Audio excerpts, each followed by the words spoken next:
afternoon, everybody. We hope you've enjoyed the day so far. And Dave is right, as we alluded to earlier, we understand that we're here today kind of on the backs of giants, those who aren't with us and those who are, many of you in the room included. But I did just want to say a few words about Carlos Hernandez, who was the division chief of the county's water wastewater division. His team is here. Gallo and the team, are you here? Hey guys. They were they were close friends, close colleagues, and are feeling the loss probably even more significantly than the rest of us. But Carlos was an engineer who also taught at the University of Miami. He dedicated his life to public service, and it says a lot when you're an engineer in Miami-Dade County and you opt to leave, actively choosing to leave the private sector to come back to public service, because that was Carlos's ethic. He believed in public service. And so with that, we did lose Carlos suddenly in November of last year, but he was doing something that he absolutely loved to do. He was part of a delegation as part of the Department of Commerce to go to Bangladesh to help teach and also learn about how to handle the wastewater problems in India. And literally the last pictures, as Rashida Stamboli, who is a close confidant and really little brother of Carlos, had shared with me that the pictures on his phone when his wife received his phone was just of him sort of pointing at things and looking at things and being Carlos. And so we're always gonna take that with us. His energy, if you knew him, was electric. His voice could fill this room without a microphone, and we love him very much. I'm just gonna say a couple words about Carlos, because his energy on stormwater solutions and innovations and thinking outside the box for an engineer, to me, was quite surprising. And so immediately I want to work with him. And one of the most impactful moments I had with Carlos was literally right by Jackson Memorial Hospital. We had some reports of SSOs, and I'm sorry you're eating, but whatever, you know what that means. I'm not going to do a regalado thing. I'm not going to say it, but anyways, it was associated with that. So, you know, we started talking about that city of Miami has this issue, and he's like, well, let's go put a smart cover on there. And smart covers, for those of you who don't know, there's a sensor attached to the manhole. And basically when, you know, it rains a lot and things get a little bit too much, you see those manhole covers pop up. Well, bad things happen when that happens. And these things miraculously work so well that not only are we now getting to prevent SSOs, because they are preventable with things like this, solutions, but also helping us work with our municipalities, with the county, working with the municipal partners to really, so that day was during Christmas break. Nobody was really working much, but we were out there with Miami-Dade Water and Sewer installing these things. And I was just fascinated because, you know, I work on a lot of policy, but not get dirty in the ground. That was quite remarkable. And so I'll never forget that memory. And I just wanted to share that with you, because wherever I see a smart cover, I'm going to think of Carlos. For those of you who knew Dr. Joan Browder, who passed away last week, most of us saw her just a few weeks ago at our Biscayne Bay Watershed Management Advisory Board meeting, where she was dedicated in her service, as she always was. I had the pleasure of meeting Dr. Browder as a very young biologist starting out with the state.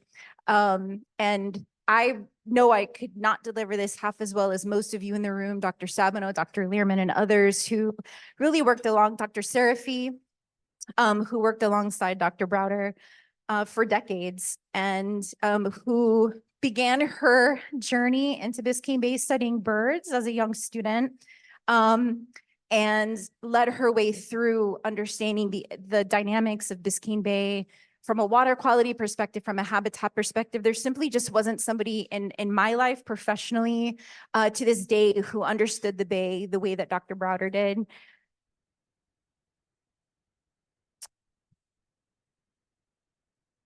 And while her loss was kind of sudden, she did gift us with a ton of information and a greater understanding of this estuary that we love. So let's do this moving forward with Joan in mind. So one of the last things at my last watershed advisory board meeting, where I had the pleasure of seeing Joan for the last time, she told me, Reline, even though you're leaving, don't forget the wetlands. Make sure that you continue to advocate to protect the wetlands. And so this is why we're all here.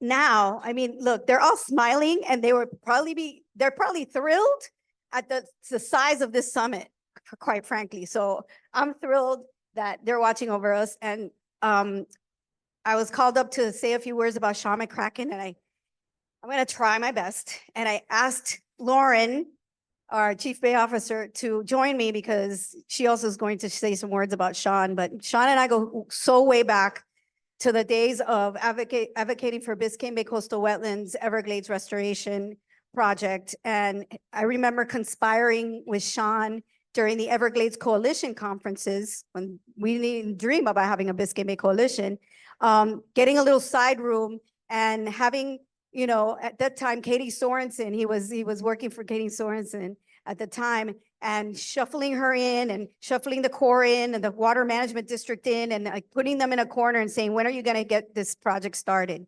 And when are you going to finish phase 1? And when are you going to get phase 2 started? And we would do these little secret things, and he's always been that silent warrior. And I don't know how many times as Chief Bay Officer, I would call him and say, you need to walk me off the ledge, because I swear to God, I'm going to drown myself in the bay many times. And he just had a way of listening and helping to solve problems. And, you know, the Miami Herald, Alex, I don't know if you're still in the room, but you put it beautifully when, you know, when we go out and we see parks and we see, you know, all sorts of natural areas and protected areas, that's Sean. I mean, he just lived the life that we all are advocating for. And so in his memory, I think he would just be thrilled that we're up here. So what would Sean do?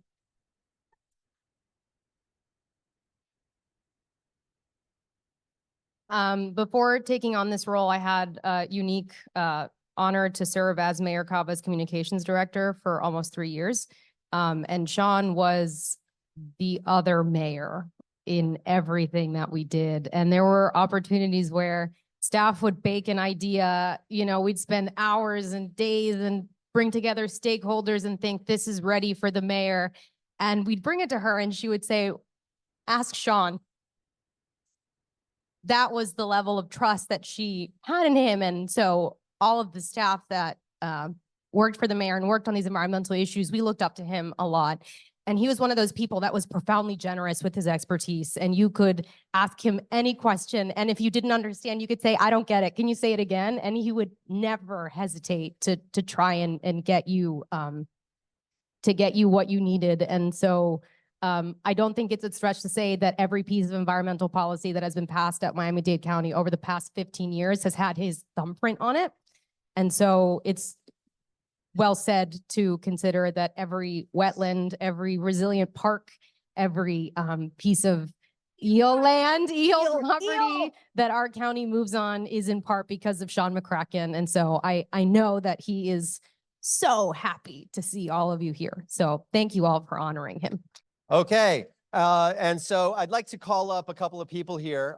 You know, the awards today that we were going to give are, we changed the name from the Harvey Award for today to a lifetime of service.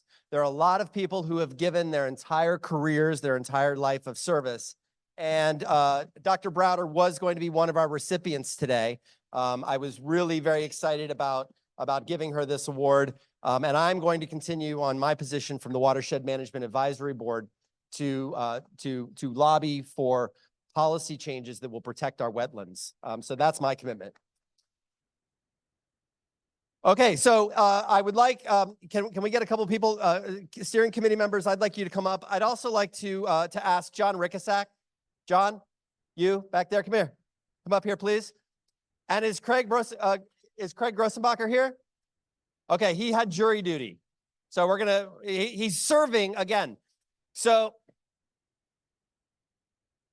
we have a lifetime achievement, lifetime of service awards. And I'm going to, we only have one guy here. So John, Rickasack, don't stop and talk. Come up. I know he hates this.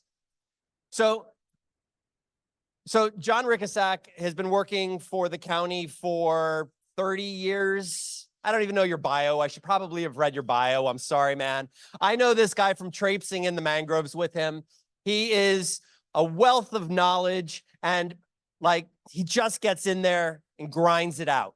And he is 6 derelict vessels away from pulling out 500 derelict vessels out of Biscayne Bay.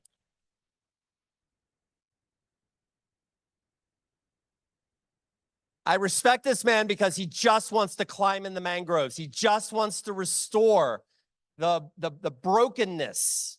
And for that, I am incredibly grateful and thrilled to be giving you a Lifetime of Service award. And thank you for everything you have done. It is people, yes.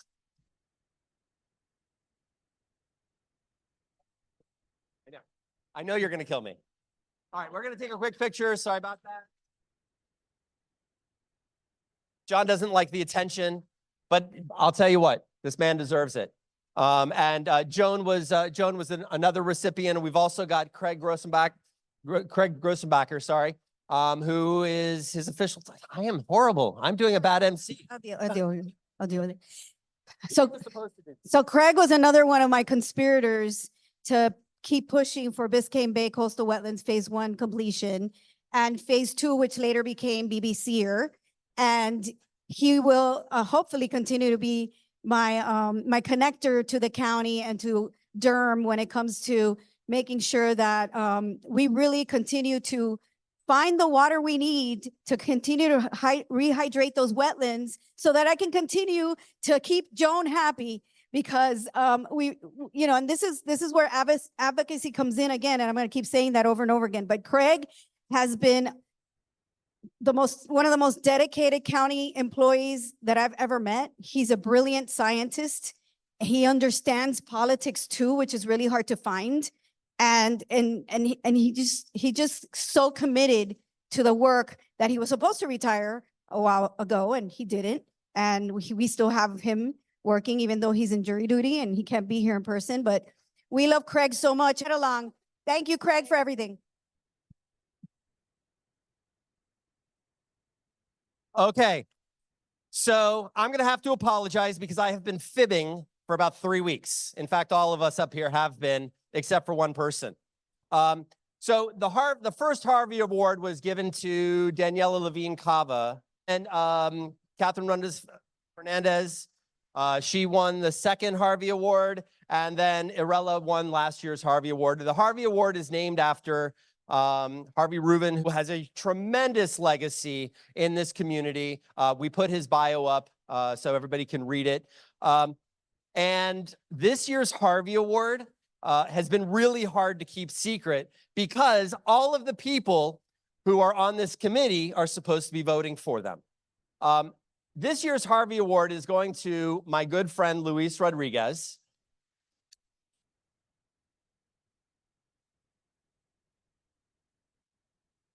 As I told you before, Luis called all of us and put this whole thing together, this ridiculous idea of hosting a summit.